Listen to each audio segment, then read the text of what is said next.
So in this session we are discussing uh, FPMT, the whole question paper. Uh, okay, so uh, let's start with the question number one. If PQRS are the vertices of a parallelogram, then we need to find out A and B, where A and B are vertices of S. What we do, we this midpoint of the diagonals bisect each other. We use this fact that diagonals of the parallelogram bisect each other. So this a plus 4 by 2 is equal to 5 plus 1 by 2. So a is equal to 2, and similarly we get the y coordinate. Uh, 7 plus 2 by 2 is equal to b plus 6 by 2. So you get b is equal to 3. Okay. Now question number 3. If the two vertices of triangle are given 7 by 2 and 1 comma 6, and its centroid is 4 comma 6, then the coordinate of the third vertex A and B. Again, a very simple problem. We need to apply straight uh, formula of centroid. Let us assume that the given that the vertex coordinates of the third vertex are A comma B.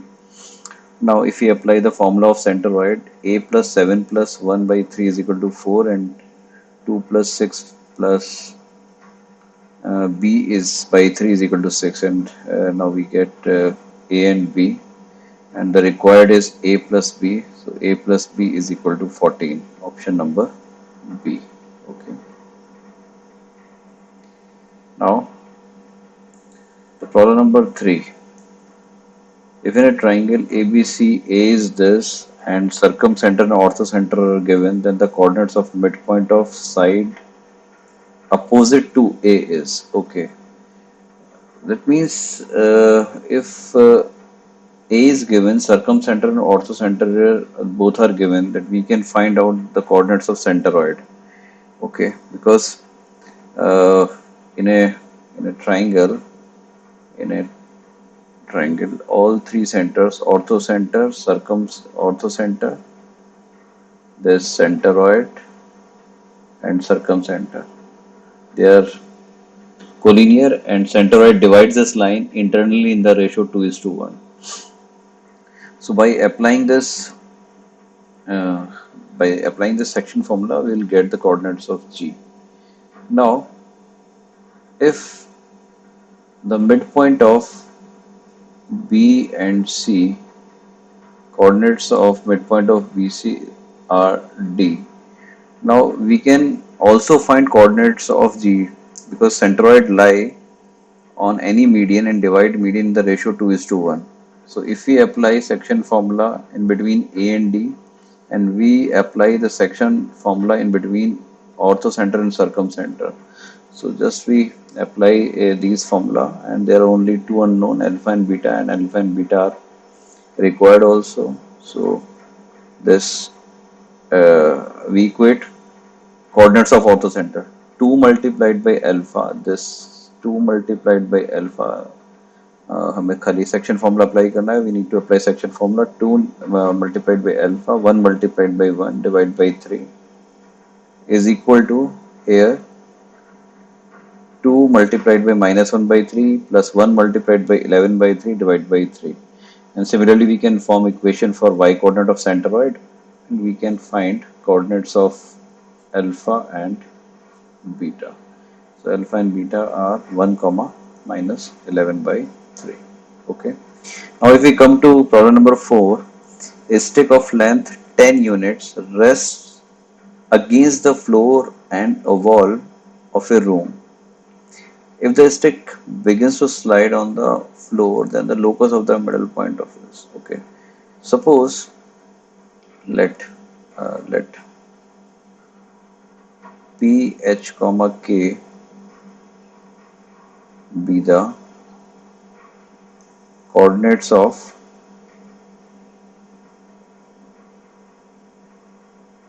midpoint. Midpoint, है ना? At any instant, at any particular moment, when this rod is sliding against the wall and floor, suppose at any particular moment the midpoint coordinates of midpoint are h comma k, okay, and length of the rod AB is always equal to 10, okay. Now if h comma k is midpoint and if we apply 1:1 ratio, then coordinates of A and B at that particular moment are 2h comma 0 and 0 comma 2k, okay. Now if we apply distance formula in between A and B, AB is equal to 10 is given, 4h square plus 4k square is equal to 100. Replace h by x and k by y, will get x square plus y square is equal to 25. Okay, again, simple problem. Now, problem number 5.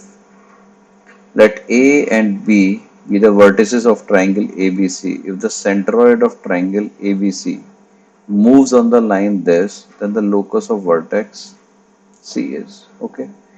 Now, suppose vertex of locus at any position, let coordinates of vertex C are h comma k.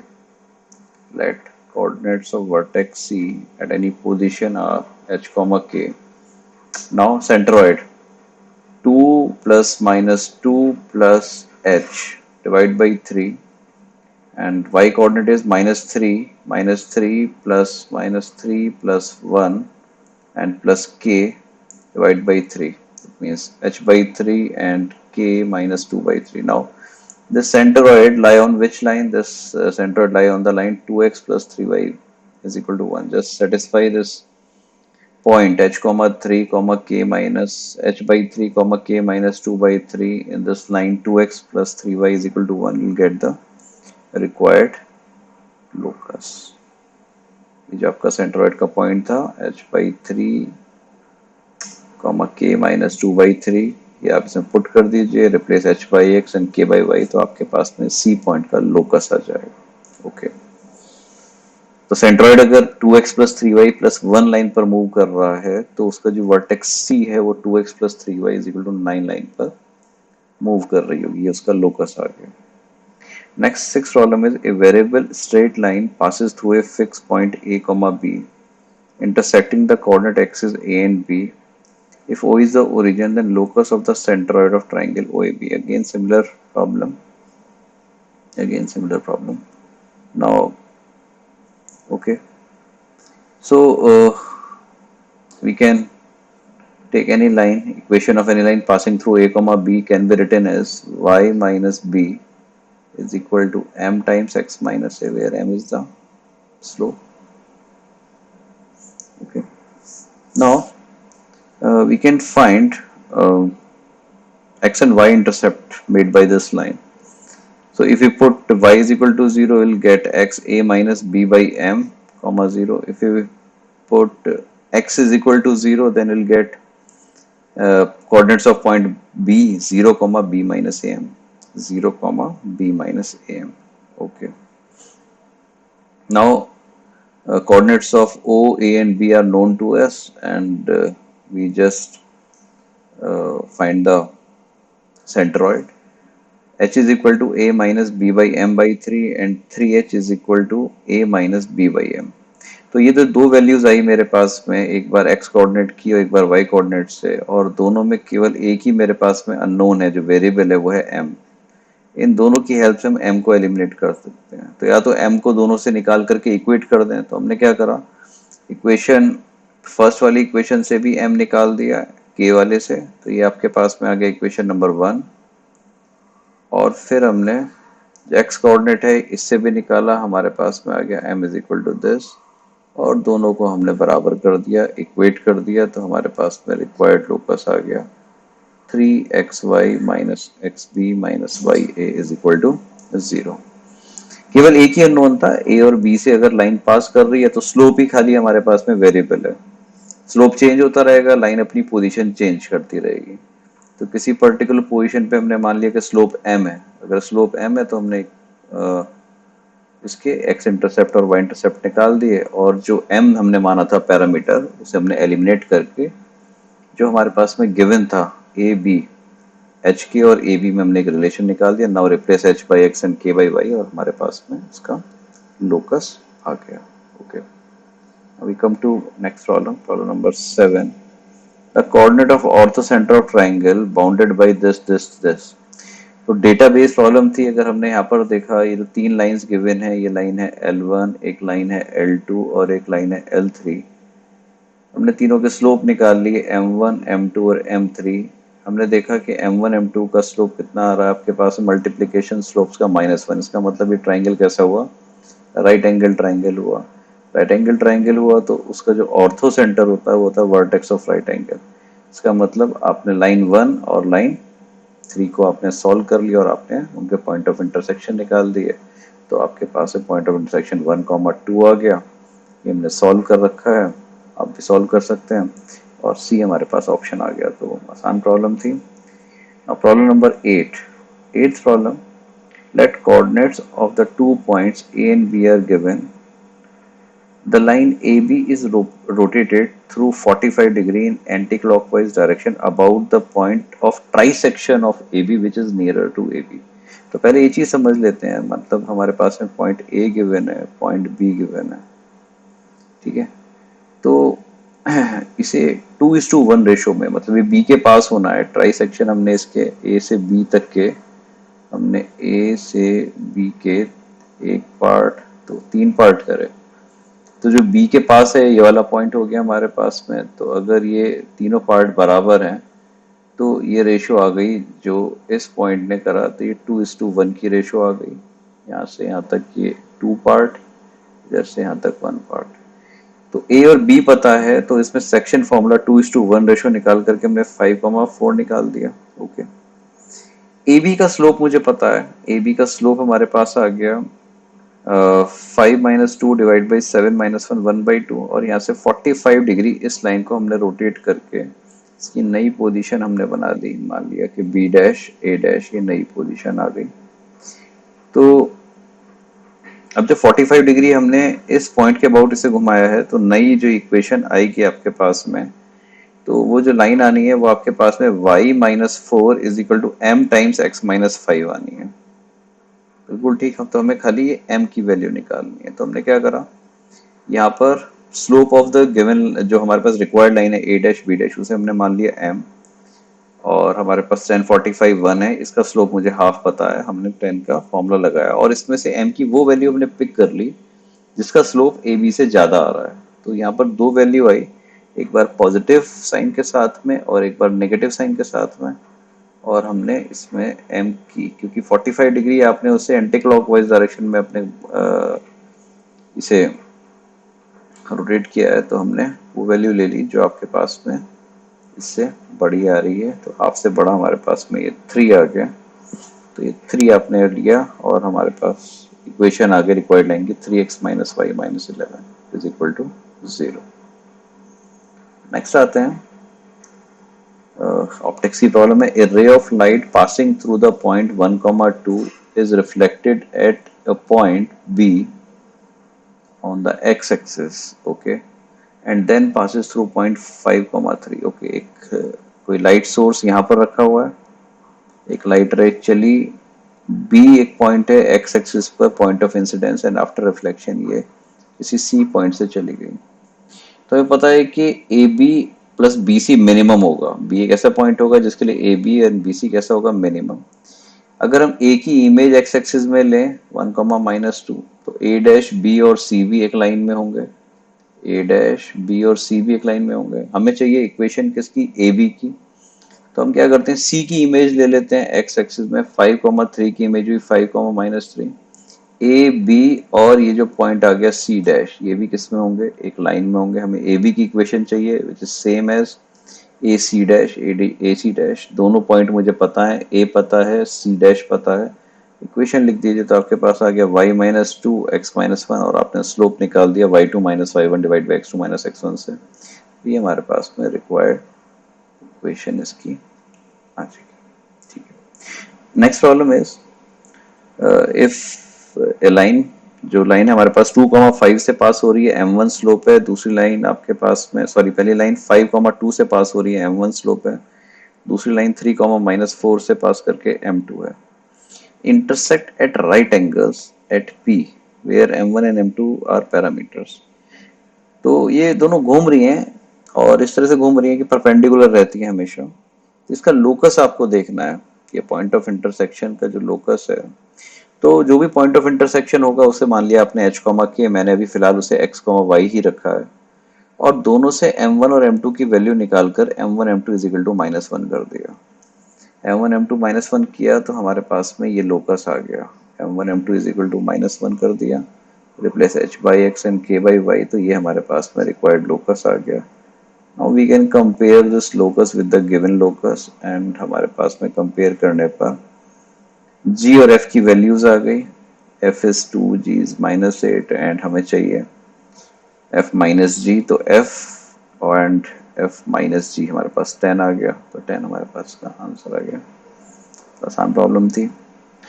Now A triangle, next problem 11th, A triangle ABC is formed by the three lines if the point P alpha comma 0 Q 0 comma beta always lie inside the triangle ABC, then this। तो alpha और beta की range बतानी है।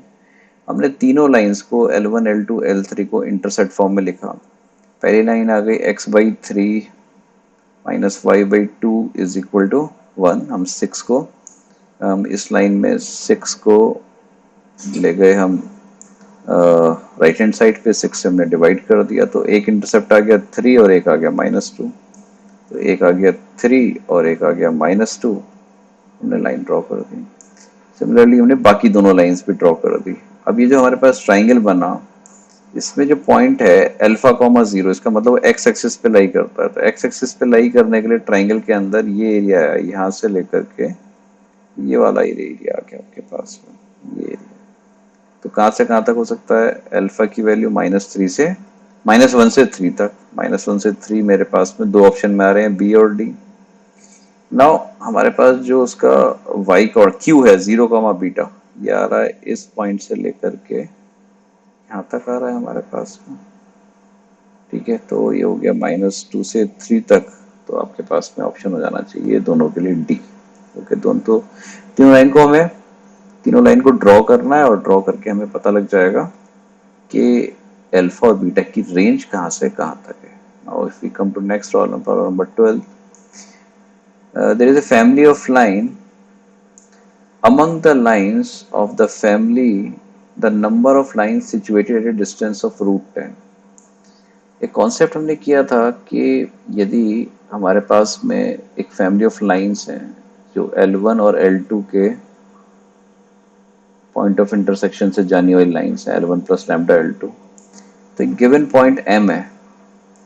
तो M से जो farthest distance की line होती है, जो फारदेस्ट होती है वो लाइन होती है कि अगर इन दोनों का पॉइंट ऑफ इंटरसेक्शन N था, तो MN के जो परपेंडिकुलर लाइन है वो इस फैमिली की वो लाइन है जो M से फारदेस्ट है, M से फारदेस्ट है। तो हम क्या करते हैं, इसमें हमारे पास M गिवन है, हमने N निकाल दिया।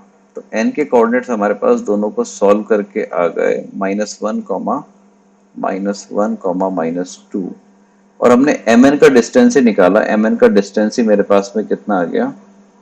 √10। तो √10 डिस्टेंस पर खाली यही लाइन होगी जो फारदेस्ट वाली है आपके पास में। तो केवल एक ही लाइन हमारे पास पॉसिबल होगी जो फारदेस्ट है, क्योंकि इसके अलावा इस पॉइंट से कोई भी लाइन अगर आप ड्रॉ करेंगे यहाँ पर, तो उसका जो डिस्टेंस है वो आपके पास में √10 से कम हो जाएगा, क्योंकि ये वाला डिस्टेंस मेरे पास √10 आया। अगर ये वाला डिस्टेंस होगा तो इस ट्राइंगल में राइट एंगल हो गया, और ये जो अब आपके पास डिस्टेंस आएगा ये √10 से छोटा हो जाएगा। Only one line is possible. Okay, next problem number 13। Now problem number 13 में क्या है? In a triangle ABC point A given है, और आपके पास में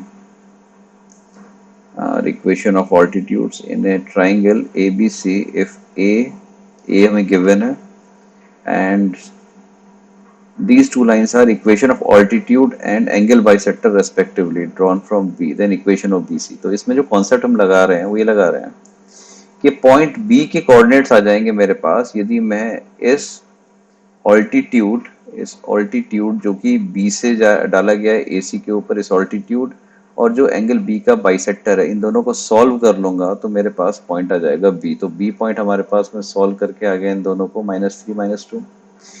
नाउ अगर मेरे पास में ये बी डी एंगल बाइसेक्टर है, ये जो बी डी है ये मेरे पास एंगल बाइसेक्टर है। यदि इस एंगल बाइसेक्टर में मैं पॉइंट ए की इमेज लूं, अगर मैं पॉइंट ए की इमेज इसमें लेता हूं, तो हमारे पास में ये जो ए पॉइंट की इमेज है, this image lies somewhere on line A C. तो ए सी पर मेरे पास में इसकी इमेज ई आ जाएगी। तो हमने क्या करा, बस अब ए की इमेज हमने जो हमारे पास बाइसेक्टर गिवन है 3x - 2y + 5 = 0, इसमें हमने इसकी इमेज निकाल दी। इमेज आ गई -4,3 सॉल्व कर कर। और b हमारे पास में पॉइंट गिवन है, 2 पॉइंट फॉर्म में अब हम इक्वेशन ऑफ बी सी निकाल सकते हैं। ठीक है, क्या कॉन्सेप्ट लगाया कि अगर एंगल बाइसेक्टर जो है बी का, अगर ए की हमने इसमें इमेज ली तो वो साइड जो है हमारे पास बी सी उसके ऊपर लाई करेगा। ओके, तो हमने एक दोनों को यहाँ से ऑल्टीट्यूड ऑल्टीट्यूड कुछ ऐसे आया होगा। मान लिया कि मेरे पास में कुछ ऑल्टीट्यूड ये आया होगा, ये ऑल्टीट्यूड होगा। इन दोनों को सॉल्व, ऑल्टीट्यूड का खाली हमने इतना यूज करा है यहाँ पर, इन दोनों को सॉल्व करके पॉइंट बी निकाल दिया। फिर ए की इमेज ले ली मैंने बीडी में इमेज ली, क्योंकि बीडी मेरा एंगल बाइसेक्टर था। तो आपके पास में वो इमेज ई आ गई। अब 2 पॉइंट्स बी और ई मिल गया, इन दोनों पर हमने 2 पॉइंट फॉर्म में लाइन लिखी तो मेरे पास बी सी आ गई। Fine.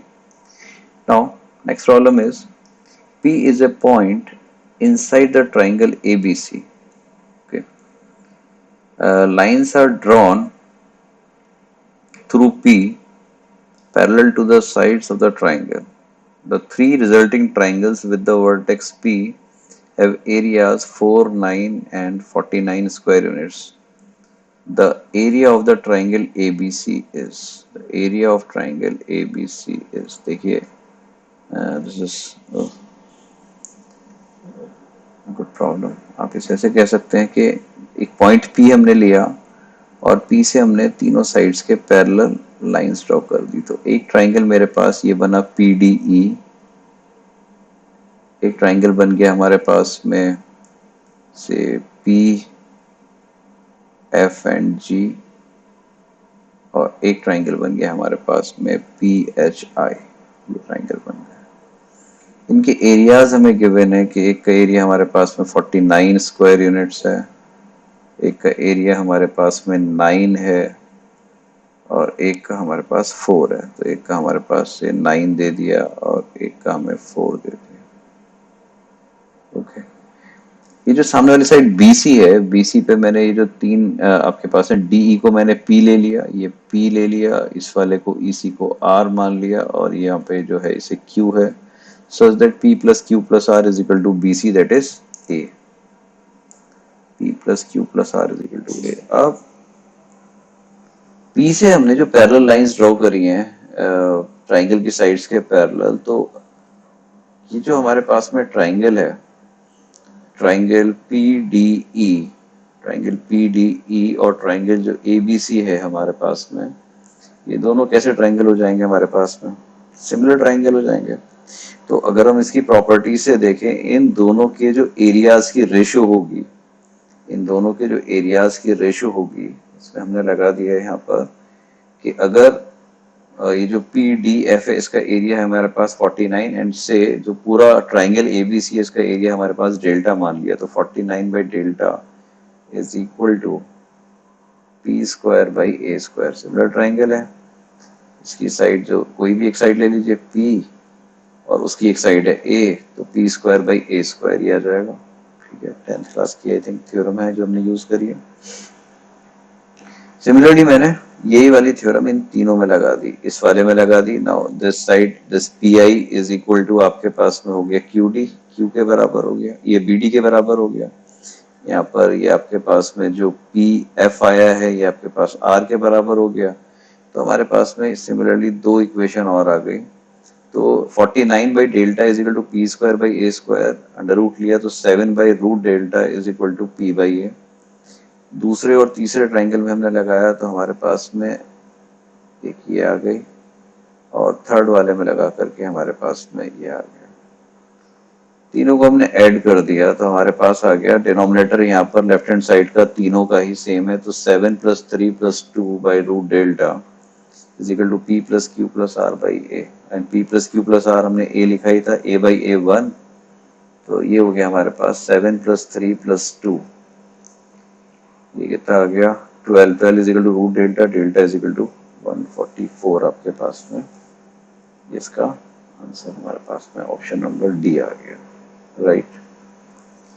Next problem is 15. A, B, C are three vertices, right? Are angular points of A, B, C, where theta is real number. The locus of orthocenter of triangle. अब देखिए आप, अगर हम देखें कि 5 and 12 का origin से distance कितना है, 5 एंड 12 का ओरिजिन से डिस्टेंस कितना है, 13 unit.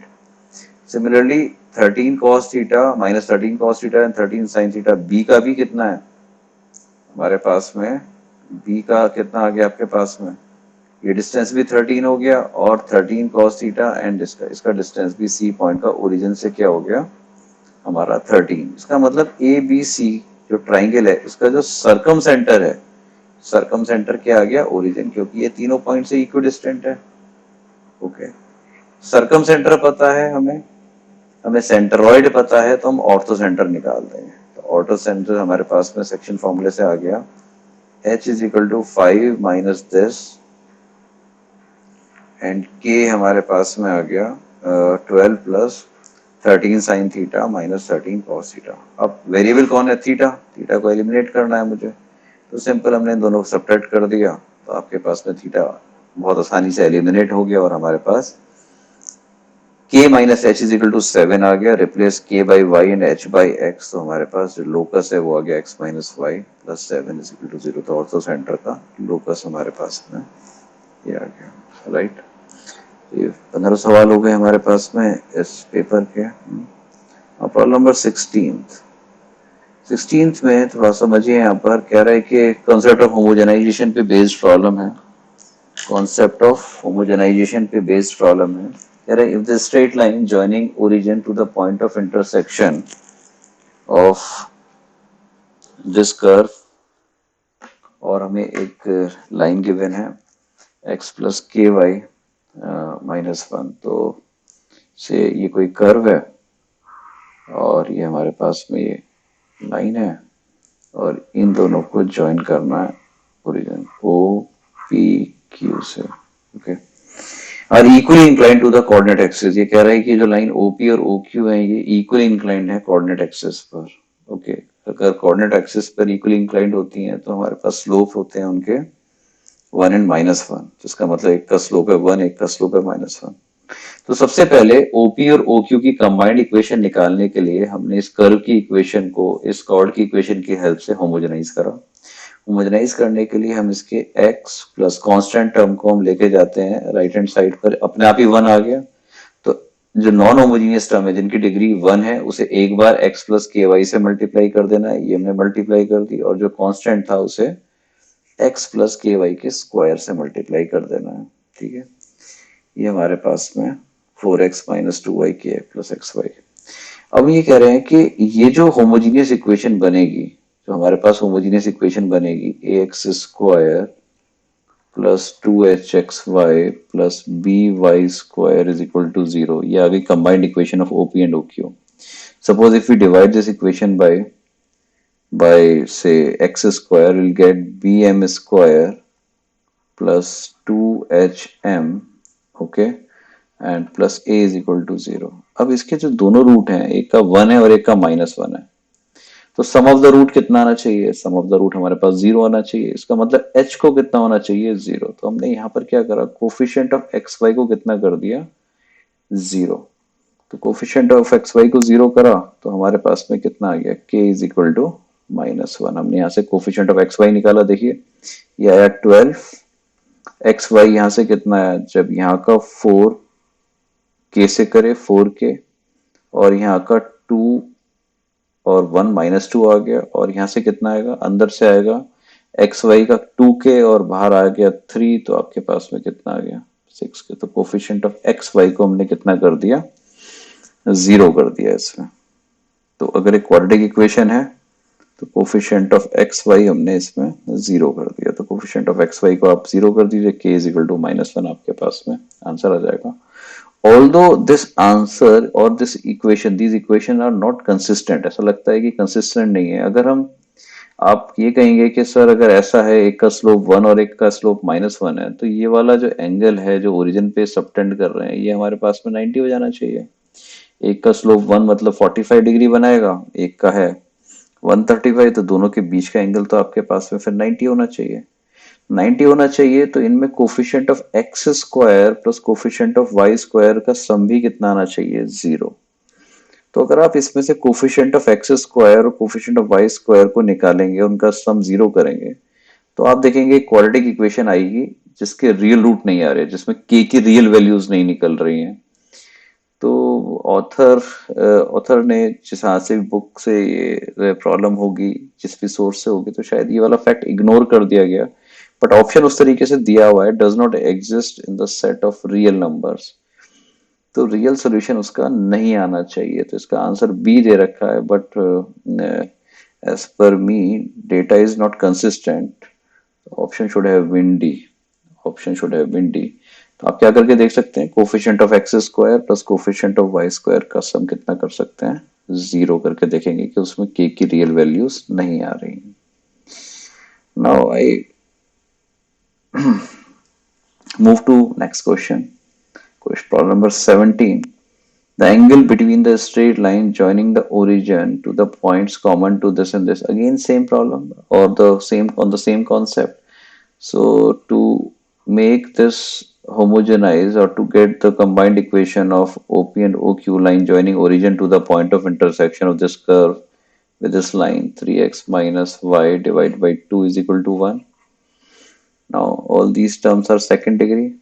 These two terms are first degree. Now multiplied by 3x minus y by 2. And the constant term -8 multiplied by 3x minus y divided by 2 का whole square. Okay, simplify. तो हमारे पास formula होता है इनके बीच के angle का, tan theta is equal to 2 under root h square minus ab over a plus b. Right, तो हमने क्या करा, जब हम इसे देख रहे हैं तो हमने अब a को निकाला, coefficient of x square that comes out to be equal comes out to be -8 and b is 8। तो यहाँ से a प्लस बी ही जीरो आ गया मेरे पास, a प्लस बी जीरो आ गया, h निकालने की अब जरूरत नहीं है, a प्लस बी अगर जीरो हो गया तो इसका मतलब क्या हुआ, डिनोमिनेटर जीरो, तो आपके पास इन दोनों लाइंस के बीच में OP और OQ के बीच में एंगल कितना बन रहा है, 90 डिग्री। तो ये हमारे पास में इसका आंसर आ जाना चाहिए। Okay, next problem is let there is a curve xy x square plus 2xy plus y square minus 3x minus 3y plus 2 is equal to 0। तो ये पूछ रहा है कि क्या रिप्रेजेंट कर रहा है, तो हम इसका डिस्क्रिमिनेंट निकाल के देख सकते हैं सेकंड डिग्री की इक्वेशन का, बट हमने इसका खाली होमोजीनियस पार्ट लिया, X square plus 2xy plus Y square is equal to 0, और इसे एक्स स्क्वायर से डिवाइड करा और y बाई एक्स को m से रिप्लेस करा, तो m square plus 2m plus 1 is equal to 0। इसका मतलब ये m में एक ऐसी क्वाड्रेटिक बन रही है जिसके दोनों रूट कैसे आ रहे हैं, सेम आ रहे हैं, m is equal to -1 and -1, यही दो रूट आ रहे हैं। तो जो दोनों लाइंस आ रहे हैं उनके स्लोप कितने हैं, -1, तो दोनों लाइन पैरेलल तो आ गई। तो कोइंसिडेंट है, या फिर कोइंसिडेंट होता तो ये पूरी के पूरा जो इसने गिवन है s, यही परफेक्ट स्क्वायर बन जाता हमारे पास। तो हमने क्या करा कि दोनों लाइन है x plus y and x plus y, और सीधे से फैक्टराइज्ड हो गए, यहाँ पे +2 आ रहा है, एक -1 एक -2। तो आप देख लीजिए जिसके लीनियर टर्म्स है -3x, x की मल्टीप्लाई -2 से करी, x की -1 से, तो ये दो पैरेलल लाइंस रिप्रेजेंट कर रही है। तो ऑप्शन नंबर बी आ गया, consist of two parallel lines which are not coincident. Okay, consist of two intersecting lines, no parallel lines है, पैराबोला नहीं, ठीक है। तो हमारे पास में सीधे फैक्टराइज्ड हो गई और दो पैरेलल लाइंस आ गई जो कि कोइंसिडेंट नहीं है। Next is the line parallel to x axis and passing through point of intersection of this and this। Parallel to x axis, अगर पैरेलल टू x axis कोई भी लाइन है तो उसकी इक्वेशन होती है y is equal to constant, y is equal to constant type से होती है। तो हमने L1 प्लस लैम्डा L2 लिखी equation of any line passing through point of intersection of two given lines जो हमारे पास गिवन है, और हमने कहा पैरेलल टू x एक्सिस है तो y is equal to constant. तो इसमें से हमने कोफिशिएंट ऑफ x निकाला और उसे 0 के बराबर पुट कर दिया। लैम्डा इज इक्वल टू कितना आ गया, माइनस ए बाई बी। क्योंकि जब y is equal to constant है इसका मतलब x की जो कोफिशिएंट है वो 0 होगा।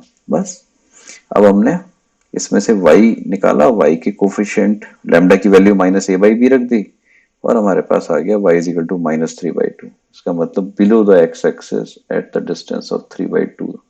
ये वाला ऑप्शन हमारे पास में इसका सही आ गया। तो कोई थोड़ी सी कैलकुलेशन थी, बाकी कॉन्सेप्ट खाली इसमें था फैमिली ऑफ स्ट्रेट लाइंस का।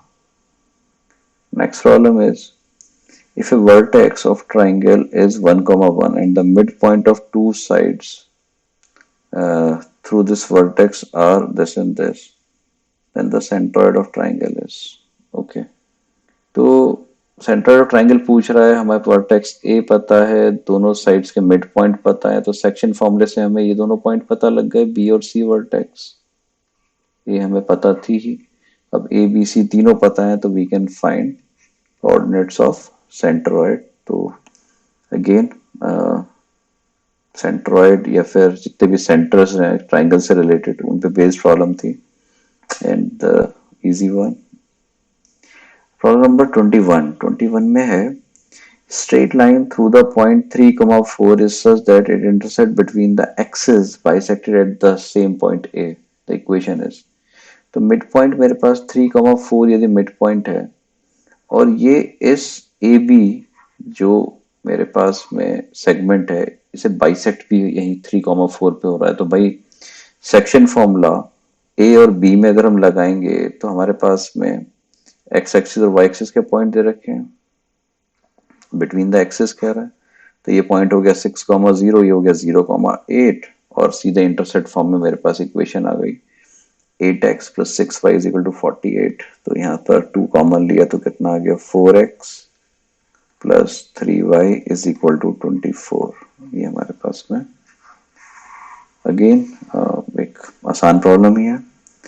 नेक्स्ट देखते हैं हमारे पास नेक्स्ट प्रॉब्लम में कह रहे हैं कि if a comma a square falls inside the angle made by the line y is equal to x by 2 and y is equal to 3x, x greater than 0, x greater than 0 है।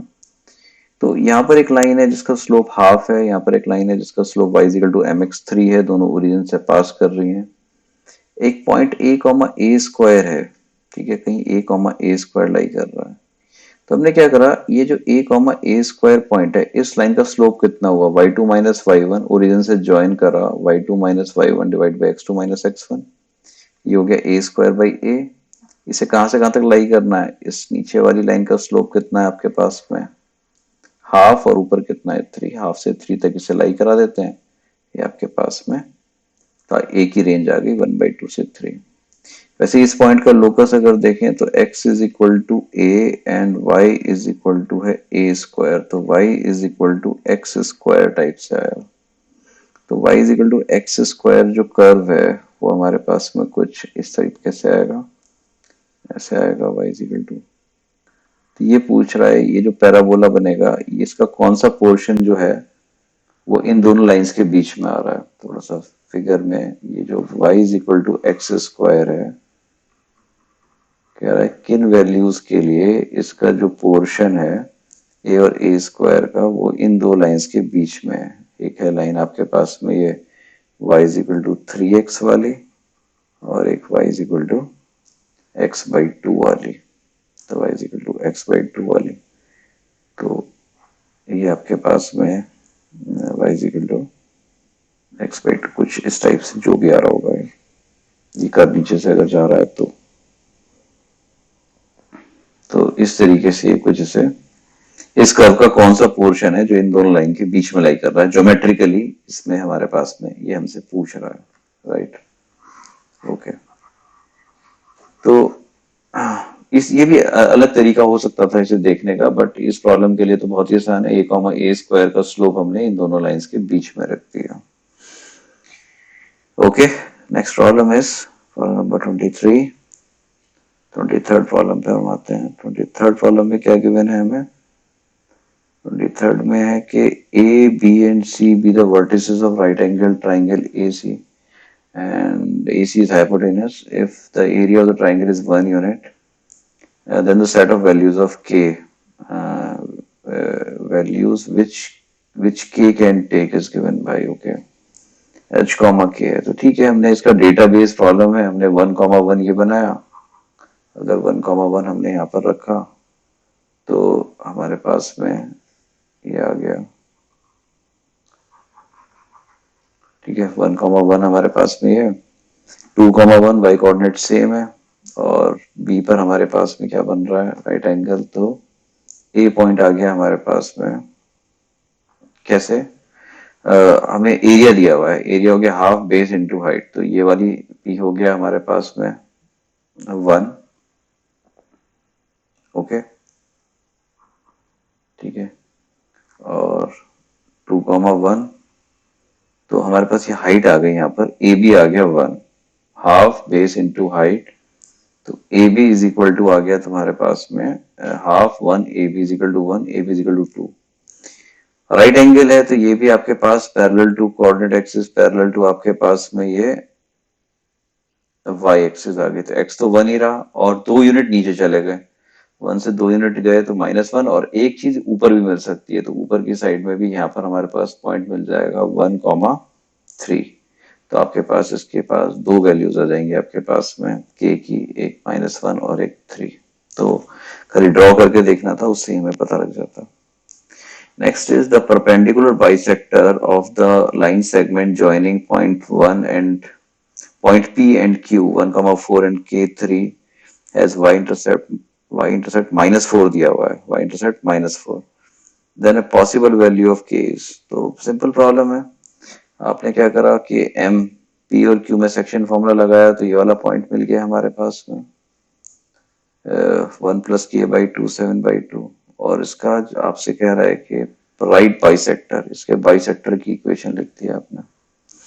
तो slope P Q का slope आ गया 1/1 - k। तो इसके perpendicular line का slope आ गया k-1 और हमने ये लाइन लिख दी। और इसका जो y इंटरसेप्ट है वो -4 गिवन है। इसका मतलब इस लाइन को पास करा दिया 0,-4 से, 0,-4 से पास करा दीजिए और k की वैल्यू आपके पास में आ जाएंगी।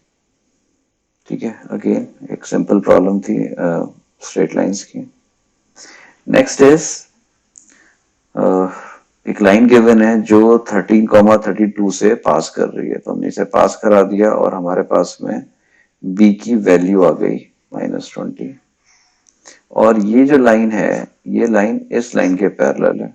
तो दोनों के को कंपैरिजन कर दिया तो यहाँ से c की वैल्यू भी आ गई मेरे पास में, c की वैल्यू आ गई। अब दोनों लाइन से मैंने a और b के कोफिशिएंट्स को सेम कर दिया। एक लाइन आ गई हमारे पास में 4x - y 20 और दूसरी लाइन आ गई 4x - y -3। तो दो पैरेलल लाइन के बीच का डिस्टेंस होता है c1 - c2 upon √a² + b²।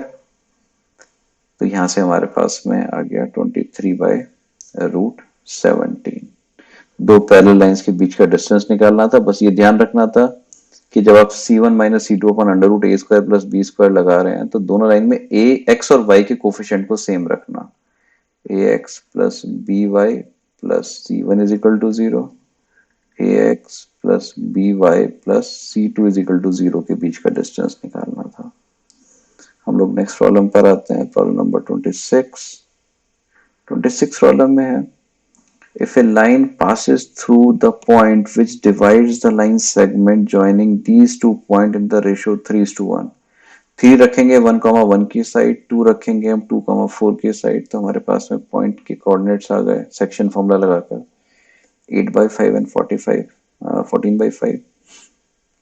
और इस पॉइंट को हमने इस लाइन में पुट कर दिया और k की वैल्यू हमारे पास में आ गई। तो सीधा सेक्शन फॉर्मूला लगाना था और इसमें कुछ नहीं था। यहाँ पर आपको दिया है line segment joining this and this in the ratio 3:2। तो 3:2, 3 आप रखिए, जिस ऑर्डर में पॉइंट दिए उसी ऑर्डर में आप रेशियो रख दीजिए। 3:2 की रेशियो में आ गया। Next is problem number 27। Problem number 27 में क्या है, a ray of light along x plus root 3y is equal to root 3। Okay, इसका स्लोप आ रहा है हमारे पास में coefficient of x by coefficient of y with negative sign -1 by root 3। Okay, तो ये एंगल आ गया हमारे पास में, ये आ गई इंसिडेंट रे। इसे x एक्सिस से हो रहा है तो इसमें हमने y को 0 पुट करा तो ये पॉइंट हो गया पॉइंट ऑफ इंसिडेंस √3, 0। तो ये नॉर्मल बना, जितना एंगल यहाँ से बनता है यही एंगल आपके पास में रिफ्लेक्टेड रे भी बनाती है। तो ये हमारे पास सीधा देख के ये एंगल कितना आ गया 30 डिग्री, तो इसका स्लोप आ गया tan31/√3 और हमने ये सीधी रिफ्लेक्टेड रे की इक्वेशन लिख दी। ठीक है, तो डेटाबेस अगेन प्रॉब्लम थी और जो डेटा था उससे हमारे पास स्लोप बिना किसी फॉर्मूले को यूज करे आ गया। 28th problem, if the x coordinate of the incentre निकालना है of the triangle whose coordinate of mid points are this and this. ठीक है, तो हमें formula ax1 plus bx2 plus cx3 over a plus b plus c, हम क्या करते हैं, हमें ये गिवन है, हमें ये गिवन है और हमें ये गिवन है, तो हम क्या करते हैं, ये जो ट्राइंगल है उसके जो तीनों वर्टेक्स हैं वो निकल जाएंगे हमारे पास में। भाई डी पता है मुझे, ई के कोऑर्डिनेट्स पता है मुझे, एफ के पता है। तो अगर आप यहाँ पर ए के x1 y1, बी के x2 y2 और सी के x3 y3 लेकर के तीन इक्वेशन बना के मिड पॉइंट निकालेंगे तो आपको ए बी सी पता लग गए, इनकी लेंथ पता है आपके पास में, सीधा इस फॉर्मूले में रखिए ax1 bx2 plus cx3 over a plus b plus c, तो आपके पास में इन सेंटर का x कोऑर्डिनेट आ जाएगा। सिमिलरली अगर वो पूछते तो हम y कोऑर्डिनेट भी इसका निकाल सकते थे। ठीक है, तो y कोऑर्डिनेट भी आपके पास में इसका इन सेंटर है, तो हमारे पास में इंटरन एंगल बाइसेक्टर्स है, तो वो भी सेम ही आ जाना चाहिए। 28 के बाद में हमारे पास में आना चाहिए यस 29th में क्या है problem, second last problem, let PS be the median of triangle with P Q and R।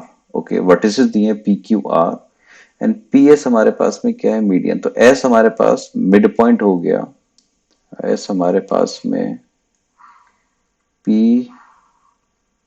PQR है और PS मीडियन है, जिसका मतलब SQR का मिड पॉइंट हो गया।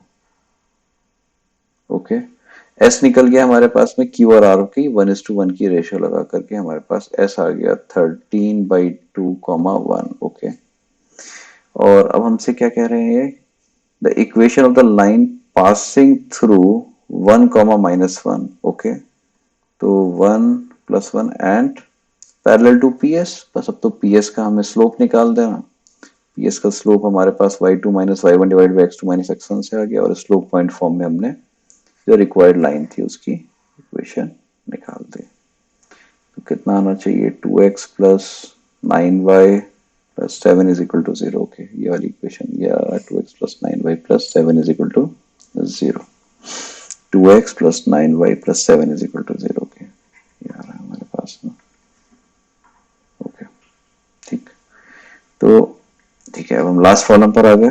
तो लास्ट प्रॉब्लम में हमारे पास यस लास्ट प्रॉब्लम है, if ABCD be non-zero numbers, okay, if the point of intersection of the lines this and this lies in the fourth quadrant and is equidistant from the two axes, then दोनों axis से वो point जो है वो equidistant है। तो अगर यहाँ से दोनों से इक्विडिस्टेंट है तो इसका मतलब है कि ये दोनों डिस्टेंस सेम आ रहे हैं, बट ये फोर्थ क्वाड्रेंट में है, तो एक्स कोऑर्डिनेट पॉजिटिव होगा, वाई कोऑर्डिनेट नेगेटिव होगा, बट न्यूमेरिकली सेम होंगे। तो हमने क्या करा, इन दोनों लाइंस को सॉल्व करके उनका एक्स कोऑर्डिनेट और उनका पॉइंट ऑफ इंटरसेक्शन का वाई कोऑर्डिनेट निकाल दिया और उन दोनों का समेशन 0 रख दिया। तो उनका सम 0 करा और सम 0 करके हमारे पास में ये एक रिलेशन आ गया 2AD - 3BC। तो 2AD - 3BC is equal to 0। ये हमारे पास में इसका ऑप्शन सही होना चाहिए। और फोर्थ क्वाड्रेंट का कोई खास यूज नहीं हुआ क्योंकि ये वाली चीज तो हमारे पास में थर्ड क्वाड्रेंट में के लिए भी करते तो भी ये दोनों चीजें हमारे पास में सेम आ जाती है कि मैग्नीट्यूड वाइज हमारे पास में वो सेम है बट उनके जो साइन है वो अपोजिट है। ये हमारे पास में एक टेस्ट था, 30 प्रॉब्लम थी, तो अगर इसमें देखें 2 या 3 प्रॉब्लम को छोड़ के बाकी सारी प्रॉब्लम बहुत आसान थी। एक प्रॉब्लम यहाँ पर जो एक ट्रायंगल की प्रॉब्लम थी जिसमें हमारे पास में एरिया निकाल रहे थे, तो उसमें स्ट्रेट लाइन से जाके ज़्यादा हमारे पास में प्रॉपर्टी लग रही थी आपके पास। तो कोई भी पॉइंट यदि हम यहाँ पर ले रहे हैं और इसका जो 3 ट्रायंगल बने उनके एरियाज हमें पता है, तो पूरे ट्रायंगल का एरिया हो जाता है हमारे पास में delta is equal to √Δ1 plus √Δ2 plus √Δ3 का स्क्वायर। ये हमारे पास यहाँ फॉर्मूला आ गया था। एक ये प्रॉब्लम और एक दो प्रॉब्लम और कह सकते हैं आप, जो जिसमें थोड़ा सा हमें कोई अच्छी अप्रोच लगानी थी। अदरवाइज पूरा पेपर मैं इसे आसान की कैटेगरी में डालूंगा। थोड़ा सा लेंदी हो सकता है, 1 आवर 15 मिनट्स और 1 आवर 20 मिनट्स में आपके 30 सवाल हो जाने चाहिए थे एग्जाम के अंदर। नाउ आप देख सकते हैं कहाँ कहाँ आपके मार्क्स इसमें लूज हुए हैं। Okay, I am ending this video. Thank you, thanks for watching.